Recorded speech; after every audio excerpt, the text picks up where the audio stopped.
எல்லாருக்கும் வணக்கங்க. நம்ம யூடியூப் சேனலில் ரொம்ப பிரதானமாக நம்ம பார்த்துக்கிட்டு இருக்கிறது மாதப்பலன். இந்த மாதப்பலன் ஒரு ஓரமாக தள்ளி வச்சுட்டு, ஏன்னா மாதப்பலன் அப்படின்னா எல்லாரும் செய்துக்கிட்டு இருக்கிற வேலை தானுங்க. உங்களுடைய திறமையை வெளிக்காட்டுறதுக்கு உண்டான நேரம் எது? நமக்கு தேவை அதுதானே. நம்மளை யாரும் கையை பிடிச்சி கூட்டிகிட்டு போகணுன்ற அவசியம் இல்லை. நம்ம வாங்கின கடனை ஒருத்தர் வந்து கட்டணுன்ற அவசியம் நமக்கு இல்லை. நம்ம பிரச்சனைகளை நம்ம சரி பண்ணிக்கிடலாம். நமக்கான சந்தர்ப்பத்தை வெளிக்காட்டுறதுக்கான நேரம் மட்டும்தான் நமக்கு தேவை, இல்லையா? இந்த பிரபஞ்சம் எல்லாருக்கும் எல்லா நேரத்துலையும் சாதகமான பலன் தர்றதில்லை. ஒவ்வொருத்தருக்கும் ஒவ்வொரு தருணத்தில் தான் சாதகமான பலன் தரும். ஒவ்வொரு ராசிக்கும் எந்த நேரத்தில் சாதகமான பலன் இந்த பிரபஞ்சம் தரப்போகுதுன்றதை பற்றி தானேங்க இனிமேல் நம்ம யூடியூப் சேனலில் ரொம்ப அதிகமாக பிரதானமாக நம்ம பார்க்க போகிறோம்.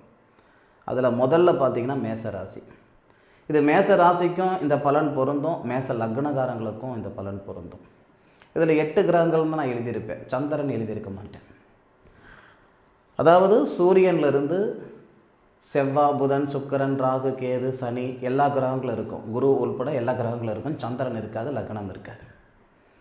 இப்போது இதனுடைய தலைப்பே பார்த்திங்கன்னா ஜனவரி மாதம் 21ஆம் தேதியிலிருந்து பிப்ரவரி மாதம் 12ஆம் தேதி வரை உங்களுக்கு இந்த பிரபஞ்சம் எந்த மாதிரியான சந்தர்ப்பத்தை ஏற்படுத்த போகுதுன்றது பற்றி தான் முழுமையாக நம்ம பார்க்க போகிறோம். இந்த பதிவு பார்த்துட்டு உங்களுடைய கருத்துக்களை கமெண்ட் பாக்ஸில் பதிவு பண்ணுங்க.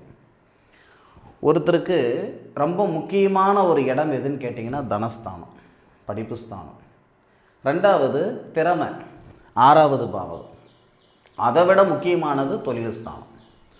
இந்த நேரத்தில் பாருங்கள், இந்த மேசராசிக்காரங்களுக்கு 2வது பாவகத்துக்கு அதிபதியாக வரக்கூடிய கிரகம் சுக்கிரன், 6வது பாவகத்துக்கு அதிபதியாக வரக்கூடிய கிரகம் புதன், 10வது பாவகத்துக்கு அதிபதியாக வரக்கூடிய கிரகம் நமக்கு சனி.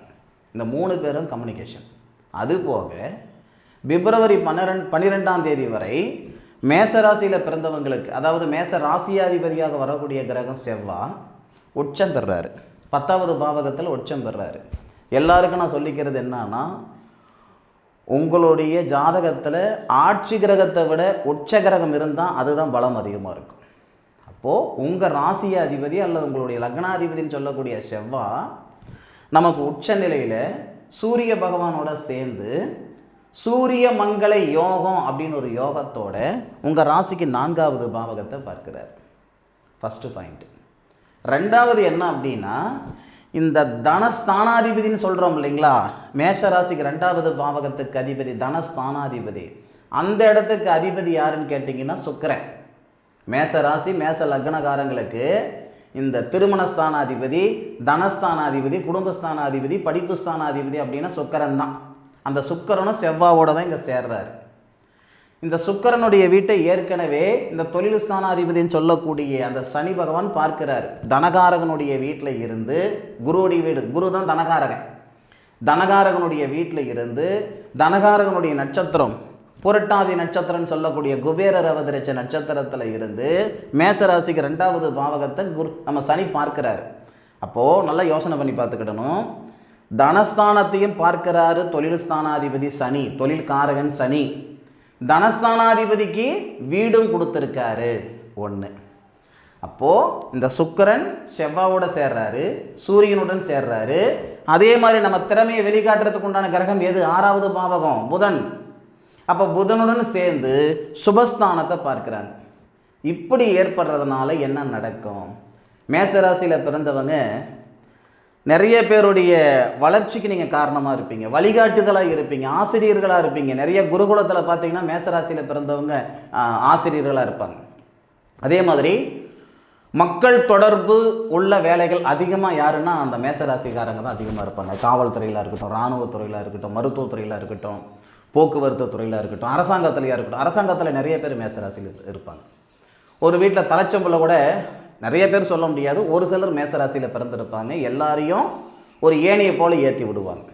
இது மேசராசியில் பிறந்தவங்களுடைய பண்பே அதுதான். காய்க்கிற மரம் தான் கல்லடி போடுன்னு சொல்லுவாங்க பாருங்கள். என்னதான் நீங்கள் உதவிகரமாக இருந்தாலும் சரி, உங்களுக்கு எந்த விதமான நல்ல பேரும் வராது. அதை பற்றி நீங்கள் கவலைப்பட மாட்டீங்க. இது எதுக்காக சொல்கிறேன்னா, இந்த நேரம் வந்து உங்களுக்கு முழுமையான நேரம். 4வது பாவகம்ன்றது வாகனஸ்தானம், மண்மனை. அப்போ மண்மனை கிரகம் யாருன்னு கேட்டிங்கன்னா செவ்வாய் ஃபஸ்ட்டு.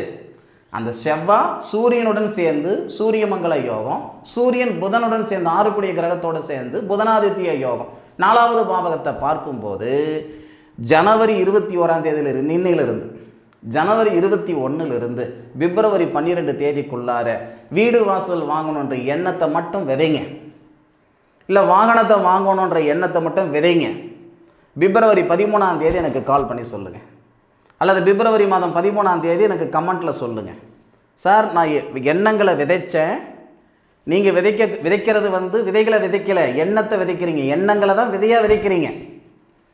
நான் இப்போவும் சொல்கிறேனுங்க, இந்த உலகத்திலேயே ரொம்ப பவர்ஃபுல்லான விஷயம் என்ன அப்படின்னா நம்மளுடைய எண்ணங்கள் தானுங்க. மனிதனுடைய எண்ணங்களுக்கு நிகர் சக்தி வாய்ந்த விஷயம் வேறு எதுவுமே கிடையாது. மனசார ஒருத்தன் நல்ல விதமாக இருக்கணும் நம்ம நினச்சோம்னா நிச்சயமாக நம்மளுடைய அனுகிரகங்கள் அவங்களுக்கு ஏற்படும். அதே வயிறு எரிஞ்சு ஒருத்தன் நல்லாவே இருக்கக்கூடாது, நாசமாக போயிடணும் அப்படின்ற மாதிரி ஒருத்தர் சொன்னார்னா ஒரு நேரம் இல்லைனாலும் ஒரு நேரம் அவன் அடிக்கும். இது நிறைய நம்ம பார்த்துருக்கோம், கேள்விப்பட்டிருக்கோம். சரியா? மனுஷனுடைய எண்ணங்களுக்கு நிகர் சக்தி வாய்ந்த விஷயம் வேறு எதுவும் கிடையாது. அதனால் இன்னையிலிருந்து மேஷராசி மேஷ லக்னத்தில் நீங்கள் பிறந்தவங்களாக இருந்தால் மண்மனை வாங்கணுன்ற எண்ணத்தை விதைங்க, அல்லது வாகனம் வாங்கணுன்ற எண்ணங்களை விதைங்க. இல்லை மண்மனையில் இருக்கிற பிரச்சனைகளை சரி செஞ்சுக்கிறதுக்கு உண்டான நேரமாகவும் இருக்குது. இது எத்தனை நாள் சார் வரைக்கும் இருக்க போகுது அப்படின்னா பிப்ரவரி மாதம் 12 வரைக்கும் இருக்கும்.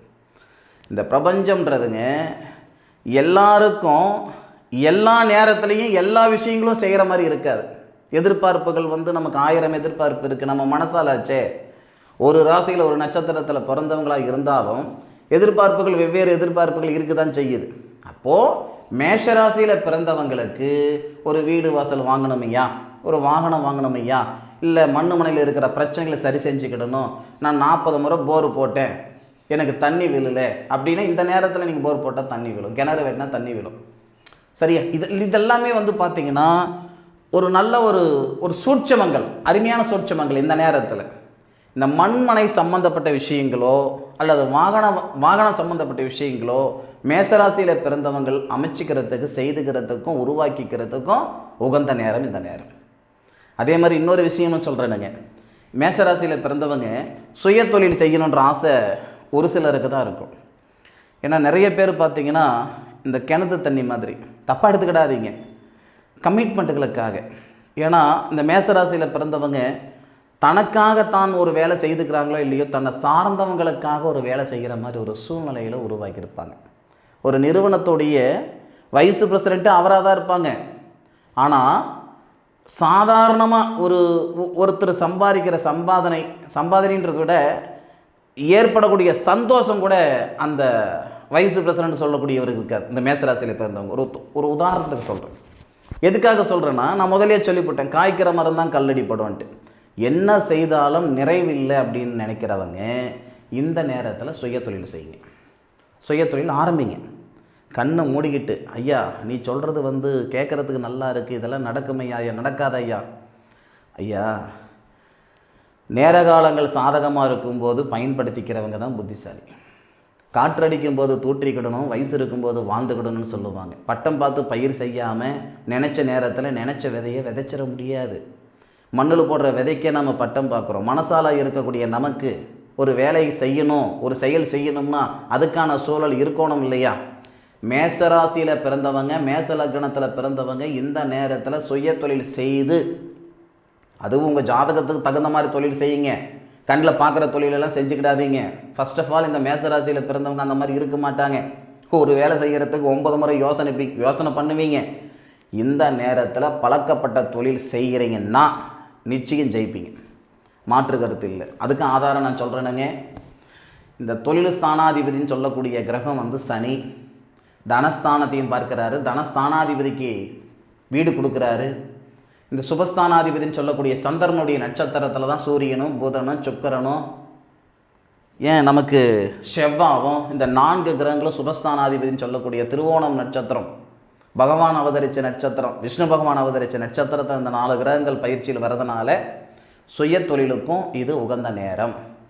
அப்போ மண்ணு மனையும் உருவாக்கிக்கிடலாம், சுய தொழில் செஞ்சுக்கிறதுக்கான சூழலையும் செய்துக்கிடலாம். வாகனத்தை மாற்றிக்கிறதோ வாங்கிறதோ வாகன தொடர்பான வேலைகளும் இந்த நேரத்தில் செய்துக்கிடலாம். இந்த 3 சூட்சமங்களும் மேசராசி மேச லக்னத்தில் பிறந்தவங்களுக்கு இந்த காலகட்டம் பிரகாசமாக இருக்கும். இந்த பதிவு உங்களுக்கு எந்த அளவுக்கு பயனாக இருக்குது அப்படின்றது கமெண்ட்டில் சொல்லுங்கள். இந்த மாதிரி பதிவுகள் எல்லாருக்கும் நான் கொடுக்கலாமா? ஏன்னா உங்களுக்கு என்ன தேவைன்னு சொன்னீங்கன்னா அதுக்கு தகுந்த மாதிரி நான் பண்ணுறேனுங்க. எல்லாரும் சொல்கிற மாதிரி இந்த மாத பலன் சொல்லிக்கிட்டு, வார பலன் சொல்லிக்கிட்டு, தினப்பலன் சொல்லிக்கிட்டு என்ன பிரயோஜனம்? நம்மளுடைய எதிர்பார்ப்பு என்ன? ஐயா நான் எப்போ சுகமாக இருப்பேன், எப்போ நான் அடுத்த லெவலுக்கு போவேன், இல்லை என்னுடைய திறமையை வெளிக்காட்டுறதுக்கான சந்தர்ப்பம் எப்போ வரும் இல்லையா? அதுதானே நமக்கு தேவை. அது என்னவோ அதில் மட்டும் ஃபோக்கஸ் பண்ணிக்கலாம், அதுக்கு மட்டும் முக்கியத்துவம் கொடுத்துக்கிடலாம், பிரதானமாக அதை மட்டும் பார்த்துக்கிடலாம். தயவு செய்து மேசராசியில் பிறந்தவங்களாக இருக்கிறவங்களாக இருந்தாலும் சரி, அல்லது மற்றவங்க யாராவது இந்த பதிவு பார்த்தாலும் இந்த பதிவில் சொல்கிற விஷயம், சொன்ன விஷயம் உங்களுக்கு சாட்டிஸ்ஃபைடாக இருக்கா, மன நிறைவு இருக்கா, பயனுள்ளதாக இருக்கா? அப்படி இருக்குன்னா நீங்கள் சொல்லுங்கள். அடுத்தடுத்த பதிவு எல்லா ராசிகளுக்கும் நான் கொடுக்குறேனுங்க. சரியா? மீண்டும் அடுத்த ஒரு அற்புதமான தருணத்தில் மேசராசியில் பிறந்தவங்களை சந்திக்கும் வரை உங்களிடமிருந்து விடைபெறுவது உங்கள் வீட்டு ஜோதிட நண்பனான மா காளிதாஸ் மணிகண்டன். திருச்சிற்றம்பலம். வாழ்க வையகம், வாழ்க வளமுடன்.